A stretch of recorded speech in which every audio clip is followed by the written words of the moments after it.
There are less of those kind of guys, far less, than the kind of guys who every single year when we get to like March and we're knocking on the doorstep of the season, they're still looking for they're still looking for a job.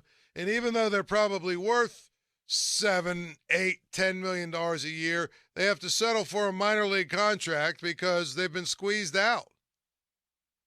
And then there's the guys that are at, the pre-arbitration guys and everybody else that are making some version of the minimum wage, 500,000, 600,000, whatever it is, based on your, service time and how long you've been in and everything else, right? That's the reality. There are far less of those. I'm sorry, far more of those guys. Well, here's the thing. The super agents don't care about those guys. The super agents really don't care about those guys. Because the super agents care about their commission checks that come from the guys that make the big, big money. So, the super agents have really, the Scott Borases of the world have really convinced the membership at large and the people that run the Players Association that a salary cap is a bad thing. And that a salary, any situation like that where there's a salary cap or whatever, it's bad. Because, it's going to reduce the only people whose salary it might reduce a little bit are the top players. But when I say that, I look at the other three sports, and they all have salary caps, and guess what? The stars in those leagues all get paid. Period. They all get paid. They all make their money. They all do. And so, I sit here and we talk about this thing, and it's just an amazing situation to me that we go through this every single cycle, and it's the same situation. That group of agents is basically the group that dictates everything else. That group of agents dictates how the deal goes and everything else. It's tough. It really is tough. And I think that is an important situation because until the Players Association leaders and the players at large are able to talk, are able to say to the super agents, you know what, you don't represent us. Until that happens, there won't be any pressure at all coming from the Players Association to get a salary cap, to get a salary floor, to get revenue sharing, all that stuff that we see works so well in the NFL. Correct me if I'm wrong, but didn't Patrick Mahomes get about $400 million? Don't we see quarterbacks who aren't even that good getting $180, $200, $220 million? TJ Watt just got, $100 million guaranteed? The stars are going to get paid. The difference is the guys that are sort of the mid-tier guys are still there's going to be money for them because there's a salary floor. You have to spend a certain amount of money. And so this thing every year when these major league players are sitting around until March, late March, and then they take a minor league deal just to make a team and have a job, and then they play the season for $1 million or something. Guess what?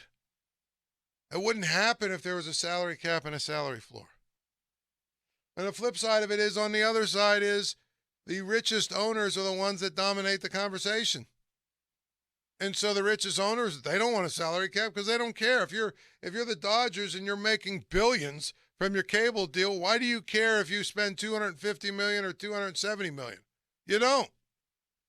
And why do you care what the Pirates, or the Cardinals or the Reds or any of these other teams, that they can't come close to you? Right? They can't come close to you. But you don't care.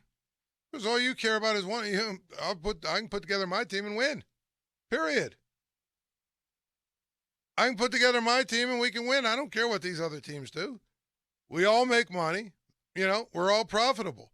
And if you're a small market team, guess what? If you're Bob Nutting, you are guaranteed to make money because you can control your own bottom line. And so when they went from a $90-some million payroll in 2015 to, what they have, like a $50 million payroll this year? That's 40 more million. That's 40 more million, and that's assuming that the revenue stayed the same, which they didn't. They jumped up. There was a number of other things that have come in, from the national pot, so to speak, from the league. I mean, so if my payroll was $90 million this last year and $40 million this year, guess what? That's $50 million I put in my own pocket. Can't do that if there's a salary floor. So that to me is why there is never going to be a salary cap, because the richest owners don't want it. The small market teams don't want a salary floor. And the richest agents who really basically run the baseball, the Players Association, they don't want it either. So to me, we're just wasting time with this lockout. I just don't care, the pre-arbitration guys, we're pushing for them to get $700,000 instead of $600,000. Who cares? That crap doesn't mean a thing to anybody here in this city that's been paying attention. At least it shouldn't. It shouldn't. What matters is are you going to fix economics so that the Dodgers don't have a $280 million payroll and we have a $50 million payroll? Are you going to fix that? Are you going to fix? I mean, you're not even playing the same sport at that point. You look at the NFL.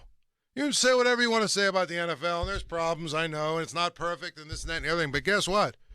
Cincinnati Bengals and the Kansas City Chiefs just played for the AFC Championship game. Just played in the AFC title game, right? Those aren't exactly huge markets. The Steelers have 6 Super Bowls. This isn't exactly a huge market. Right? I mean, that's reality. Is that teams have a chance. Obviously, okay, the Rams, guess what? The Rams are in it, and Los Angeles in it. Oh, the second number 2 market in the country or whatever. Okay, well, how many times have the Rams been in it? I mean, how about the Giants? How about the New York teams? The Giants have won a couple, since 1990 maybe? The Giants have been in 2 of them maybe? Something like that. You can say, well, Boston's a big market. Look at the Patriots. Yeah, that was all based on one guy, basically. And so my point is, in the NFL, teams have a chance to win the Super Bowl, and teams have a chance. Look at the NBA. They've got a salary cap, and guess what? Their smallest market, I think, if I'm not mistaken, their smallest market is San Antonio. Spurs have won, 5 titles? Indianapolis is a tiny market, and guess what? The Pacers have been really good at times, over the course of the last 25 years. The Pacers have been really pretty good. In fact, the Pacers probably are one of those teams that wouldn't be for Michael Jordan, might have had a title. And then it was, basically Kobe. And I mean, they've just sort of been around when all these other super teams were around. But my point is, you look at those teams, you look in the NHL, right? The Penguins have three Stanley Cups in the last 12, 13 years. It's not just the big markets that dominate.